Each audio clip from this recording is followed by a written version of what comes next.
जी अस्सलाम वालेकुम, welcome back to IELTS Sagacity and आज हम बात करेंगे ऑक्सफोर्ड ELLT की स्पीकिंग मॉड्यूल पार्ट 2 प्रेजेंटेशन के एक और टॉपिक के ऊपर। और प्रेजेंटेशन के टॉपिक है is it best to grow up in a multigenerational household. And like always इसमें भी लिखा हुआ है प्रेजेंटेशन के क्वेश्चन के अंदर कि discuss both sides of the argument. अब जब दोनों साइड्स को डिस्कस करना है तो जाहिर है कि you will have to play the devil's advocate to explain the side of the argument कि जिसको आप नहीं सपोर्ट कर रहे हैं। जाहिर है कि आपको एक साइड पे ओपिनियन तो अपना रखना पड़ेगा कि मेरे ख्याल के हिसाब से ऐसा बेहतरीन है या फिर नहीं है। अगर आप कहते हैं कि मेरे ख्याल के हिसाब से बहुत अच्छा है और यही बेस्ट सोल्यूशन है, तो जाहिर है कि उस आर्ग्यूमेंट को डिफेंड करने के लिए तो रीजंस देनी ही पड़ेंगी। लेकिन जिस साइड को आप नहीं सपोर्ट कर रहे, उस साइड को भी आपने एक्सप्लेन करना होता है, because that is one of the tasks. बहरहाल अभी हम वंस अगेन फॉर्मेट को रिमाइंड करा दूं कि मेजॉरिटी एग्जामिनर्स आपको सबसे पहले बताएंगे कि टॉपिक बताइए अपना, तो आप उनसे कहेंगे well the topic of my presentation is whether it is best to grow up in a multigenerational home household or not. अक्सर एग्जामिनर्स ये वाली बात पूछते हैं कि टॉपिक क्या है, फिर उसके बाद वो इंस्ट्रक्शंस वगैरह पढ़ लेते हैं, वही इंस्ट्रक्शंस जो हर प्रेजेंटेशन में मैं आपको बताता रहा हूं। और उसके बाद जब वो कहेगा कि जब आप रेडी हो तो आप कहें कि आई will now begin my presentation, तो फिर आप उसके बाद रेडी हो जाएं और फिर शुरू करें इस तरह से। I will now begin my presentation and today I am going to talk about whether it is best to grow up in a multigenerational household or not. As for my personal opinion, I opine that the advantages of living in a multi-generational household outweigh the disadvantages. However, I will discuss both sides of the argument. ये आप तब कहेंगे जब आपका ये opinion है, otherwise आप उसमें आप ये समझते हैं कि ये बहुत बेहतरीन नहीं है और इसके नुकसान ज्यादा हैं, तो फिर आप कह सकते हैं कि in my personal opinion living in growing up in a multi-generational household has a lots of significant disadvantages, although there are a few advantages as well, but I will discuss both of them. तो जो भी आपका opinion है, मैं actually दोनों sides के आपके सामने बुलेट पॉइंट्स रखूंगा, आप अपने हिसाब से अपना ओपिनियन डिजाइन कर सकते हैं। बुलेट पॉइंट्स बनाइए और उनके ऊपर बुलेट पॉइंट्स एक्चुअली डिस्क्रिप्शन में, इसी वीडियो की डिस्क्रिप्शन में लिखे भी हुए हैं और पूरी तफसील के साथ लिखे हुए हैं। जिस साइड को आप सपोर्ट कर रहे हैं उस साइड के हवाले से आपके पास ज्यादा बुलेट पॉइंट्स होने चाहिए। जैसे फॉर एग्जांपल अगर आप ये समझते हैं कि bye the way multi generational house hold होता क्या है? ऐसा हाउस होल्ड, ऐसा घराना, ऐसा घर जहां पे बहुत सारी जनरेशन हो, जैसे कि ग्रैंड पेरेंट्स हैं, उनके किड्स हैं, फिर ग्रैंड चिल्ड्रन हैं उनके, तो इसमें ग्रेट ग्रैंड पेरेंट्स तक भी बात जा सकती है, बट इट रियली डिपेंड्स। अब उसके हवाले से बात कर सकते हैं। और अगर तो आप इस बात को सपोर्ट कर रहे हैं तो आपके पास ज्यादा फायदे इस आर्ग्यूमेंट के लिए होने चाहिए। सपोज आप 8 एडवांटेजेस बताते हैं of growing up in a multigenerational household, और आप बताइए 4 डिसएडवांटेजेस या 5 डिसएडवांटेजेस। यानी अगर हम किसी को सपोर्ट कर भी रहे हैं तो इसका ये मतलब नहीं है कि इसके अगेंस्ट आर्ग्यूमेंट नहीं है। अगर हम समझते हैं कि किसी भी आइडिया के बहुत सारे एडवांटेजेस हैं तो इट डजंट मीन कि उसके डिसएडवांटेजेस नहीं हैं, क्योंकि almost every idea has its own pros and cons. The only way to develop a strong argument is to outnumber the number of rationales that the opponents might have. तो वो outnumber कैसे करेंगे? हमें लगता है कि अच्छा आर्ग्यूमेंट है तो उसके 8 फायदे 4 नुकसान बता दें, और अगर हमें लगता है कि ये अच्छा आइडिया नहीं है तो 4 फायदे और 8 नुकसान बता दें, तो आर्ग्यूमेंट जो है वो बहुत स्ट्रांग हो जाएगा और कन्विंसिंग भी लगेगा। और इसमें भी हर आर्ग्यूमेंट को एक्सप्लेन करना और एग्जांपल के साथ सपोर्ट करना अच्छी बात है, हर बुलेट पॉइंट को जहां जहां पॉसिबल हो। So let us actually start with discussing the advantages of growing up in a multi-generational household. Number one, तो इसके अंदर strong family bonds हैं कि when they live together, they're generally more connected to each other. Grandparents, parents, and फिर siblings के आपस में relationships अच्छे बनते हैं, वो आपस में अच्छा connect करते हैं, और फिर एक ऐसा culture develop होता है overall society में कि जिसमें लोग एक दूसरे को support करना जानते हैं, और society जो है वो ज़्यादा एक enriched culture के साथ, जिसमें every individual is supported by their family members. तो ये एक फायदा हो सकता है, because actually when they live in the same house, what happens is They spend time with each other, and when they spend time with each other, they understand each other better. When they understand each other better, then the relationship that they develop, that is extraordinary. तो ये एक idea है. इसके अंदर हमने culture को भी add किया कि कल्चरल ट्रेडिशन जो है वो एक बनेगी, क्योंकि जाहिर है कि एक फैमिली जो है वो किसी भी सोसाइटी का एक यूनिट है. तो एक यूनिट अगर स्ट्रांग होता है, then it actually extends beyond its own borders as well. Then the next thing is shared responsibilities. Like the burden is lower. वजह क्या है कि सपोज कर लेते हैं कि if somebody is not earning good money, even then their parents or children or siblings or grandparents or grandchildren, they will be there to support them, because this is how it works in a joint family system. तो ये है कि responsibility shared होती हैं तो burden कम होगा. तो इस वजह से जो एक ओवरऑल एंग्जाइटी है मुआशरे के अंदर, स्ट्रेस है, वो कम होगा. This is not only limited to like just earning money and getting financial support. Rather, it is also about other things beyond financial support. For example, if somebody has got some children, तो उसको फिर उनको कैसे child जो है उसका child care मिलेगा during daytime, especially when somebody goes to work. तो आप पाकिस्तान की एग्जांपल दे सकते हैं, अपने घर की एग्जांपल दे सकते हैं, क्योंकि यहाँ पाकिस्तान में मेजॉरिटी लोग जॉइंट फैमिली सिस्टम में दे हैव ग्रोन अप. तो उसमें बता सकते हैं कि किस तरह से your parents went to the office and your grandparents took care of you in their absence. I mean, in the absence of your parents. This could be a brilliant example. अगर ऐसा नहीं भी हुआ है, कहने में क्या हर्ज है? It's all right.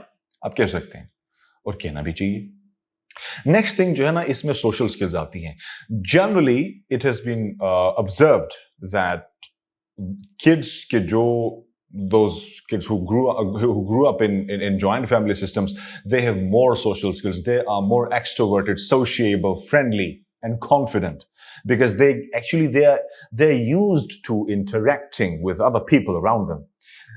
In contrast, those children who grew up in a nuclear family system, wahan pe, because the interaction with human beings, especially the people they live with, so that is very minimum. तो वो minimal होने की वजह से फिर problem ये आती है कि वो जनरली एक ऐसा नेचर उनका डेवलप होता है, एक ऐसी पर्सनैलिटी डेवलप होती है जिसमें वो ज्यादा सोशिएबल नहीं होते, वो इंट्रोवर्टेड होते हैं. So that can actually cause serious problems in the long run, क्योंकि उसमें generally when you have to hunt a job, तो one of the skills is communication skill. तो कम्युनिकेशन स्किल अमूमी तौर पे एक्सट्रोवर्ट्स की ज्यादा बेहतर होती है. अच्छा, another point is emotional support. Emotional support क्या है? बेसिकली इमोशनल सपोर्ट ये है कि when you are sad, when you fail, when you are depressed, there must be someone to support you. There must be a shoulder to put your head on and cry and shed some tears, and that is only possible if you are living in a joint family system. By the way, I have also experienced that. क्योंकि इसमें अगर आप किसी एक certain family member से भी नाराज हैं और सैड हैं, then there is another one, 2-3 और हैं, दादा हैं, दादी हैं, नाना, नानी, चाचू, मामा, ताया, everyone is there. तो ये सारी चीजें भी आप इसमें बता सकते हैं. लेकिन अगर आप न्यूक्लियर फैमिली सिस्टम में हैं, if you are mad at your parents, generally it's very difficult to find a person whom you could share your feelings with. So this is another thing. आगे बढ़ते हैं. The next point is learning opportunities, especially when it comes to learning about your history, your origin, your culture, your language. ये बहुत ज़्यादा important है that you are living in a multi-generational household for that purpose. क्योंकि I come from a certain area के जहाँ पे एक ऐसी language बोली जाती है which is dying. यानी एक ऐसी जुबान जो तकरीबन नापेद होने के करीब है. And I learned a lot of words from my grandparents. Also, I learned about history. बहुत सारी ऐसी चीज़ें जो मेरे होम टाउन के कल्चर में थी, हिस्ट्री में थी, वाकयात थे, मामलात थे, अहम इवेंट्स थे, बुक्स में उतनी क्लैरिटी के साथ नहीं है, और हिस्टोरियंस जो हैं उनकी अपनी अपनी बायसेस मौजूद थी. But when you actually get to know all these things from your own grandparents. My grandfather, my paternal grandfather, is such a great storyteller, and he has also actually seen the development of my hometown.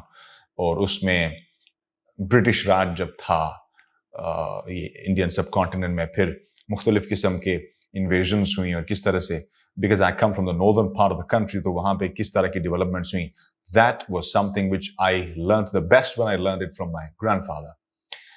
ये बहुत सारी ऐसी चीजें हैं.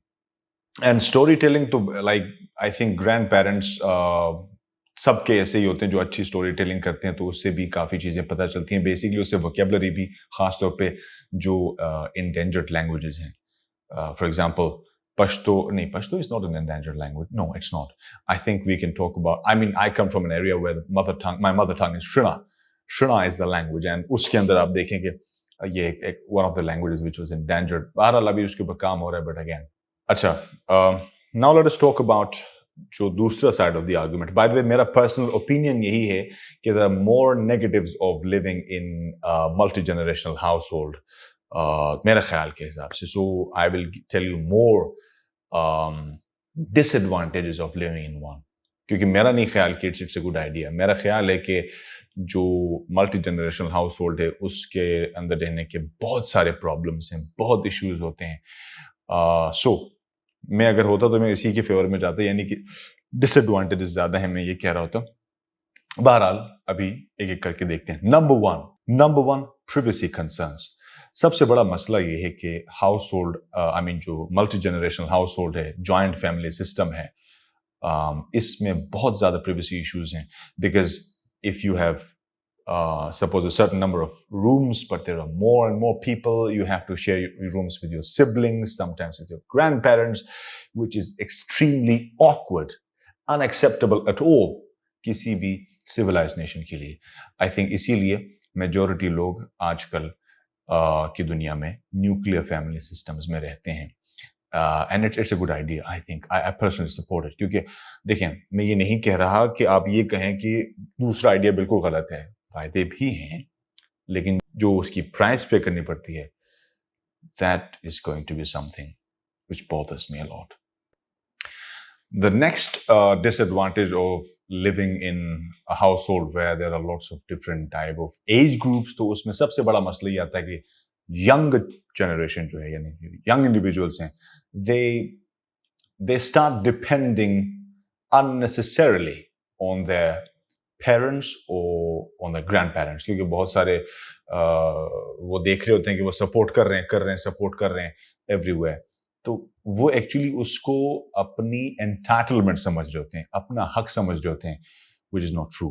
तो this is another issue के वो actually काफी लेट अपने करियर के बारे में सीरियस होंगे, but that will be too late.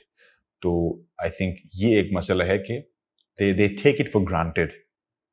तो ओवर डिपेंडेंस है, ये एक अनदर इशू इट इज.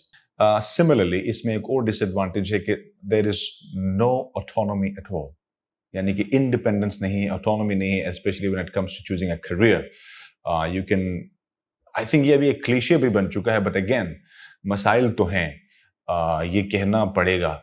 खासतौर पे अगर आप बात करें करियर वगैरह के हवाले से, तो आप देखेंगे 3 इडियट्स की एग्जांपल इसमें आप कोट कर सकते हैं कि किस तरह से उसने सोसाइटी को प्रेजेंट किया है, कि किस तरह से जो कल्चर, पुराना जो कल्चर है उसकी वजह से, या पुरानी जो सोसाइटल नॉर्म्स हैं उसकी बिना पे पेरेंट्स ये समझ रहे होते हैं कि they are the ones who have all the rights in the world to decide what their kids are going to study and how they are going to live their lives. तो ये सारे मसाइल हैं, तो इनके ऊपर बात करनी पड़ेगी, और which is not appropriate. I mean this idea is not appropriate कि ऐसा करना पड़ता है when you live in such sort of family. तो इसका भी जिक्र करना चाहिए. अच्छा जी, the next thing is noise and disturbance. In order to develop a groomed and a beautiful mind, an aesthetic sense, you only can do that if there is a calm and serene environment available. लेकिन joint family system में ये नहीं होता. Everywhere, there is someone, every room is filled with people. और अगर आप किसी तन्हा कमरे को ढूंढ भी लेते हैं, तो even then you can actually hear the noise and the laughter and the giggles coming from the TV lounge, जहाँ पे किसी चैनल को फ्लिप करते हुए people are making noise. Then kids, you can't control them. तो बहुत ज़्यादा मसाइल हैं. If somebody wants to focus on their studies, nearly impossible. And you know there is certain moment, ये काफ़ी fragile होता है आइडिया कि एक मतलब वो एक रिदम आपका टूट जाता है स्टडी वगैरह से, तो काफ़ी इशू होता है. इसमें क्रिएटिविटी नहीं आ सकती, खासतौर पे people who might have developed a poetic sense otherwise will not be able to do that, because यहाँ पे disturbance होती है, शोर शराबा होता है, privacy नहीं होती, और environment काफ़ी noisy है. तो आई थिंक वहाँ पे एक ऐसा ग्रूम्ड माइंड नहीं डेवलप हो सकता, रादर अ डिस्टर्ब्ड वन, ए डिस्ट्रैक्टेड माइंड डेवलप होता है. ये मसाइल हैं. तो जहाँ पे फिर बहुत ज़्यादा नॉइज वगैरह हो, वहाँ पे फिर मेंटल हेल्थ पे भी असर पड़ता है, और बहुत सारे इश्यूज पैदा होते हैं, जो एंग्जाइटी वगैरह भी इसी से शुरू होती है. और बहुत सारे लोग दे स्टार्ट गेटिंग इरिटेटेड, तो फिर वो चिड़चिड़ापन it continues to be there for the rest of their lives. Plus, isme, the other problem is you cannot develop a schedule. You cannot develop a schedule which could be considered as an impressive one. मतलब अगर आप बनाते भी हैं, you will not be able to follow it, because other people, other people's lives, other people's choices, everyone is there. So, you know, leading a life with a set routine and a specific schedule is nearly impossible. If that is impossible, then it would be impossible to excel in any field of life. So ये भी एक मसला है. So overall, इतनी बातें भी काफ़ी हैं अगर हम इसको इस एंगल से देखेंगे किस तरह से मल्टी जनरेशनल हाउस होल्ड के अंदर यानी कि खतरात और नुकसान हो सकते हैं. So I hope this video was helpful. अगर ये बातें जो बता रहा हूँ ये समझ नहीं भी आ रही, तो एटलीस्ट अगर आप डिस्क्रिप्शन में जो बुलेट पॉइंट्स उनको देखेंगे, तो I am sure that it will be very helpful for you. Thank you very much. Bye bye for now.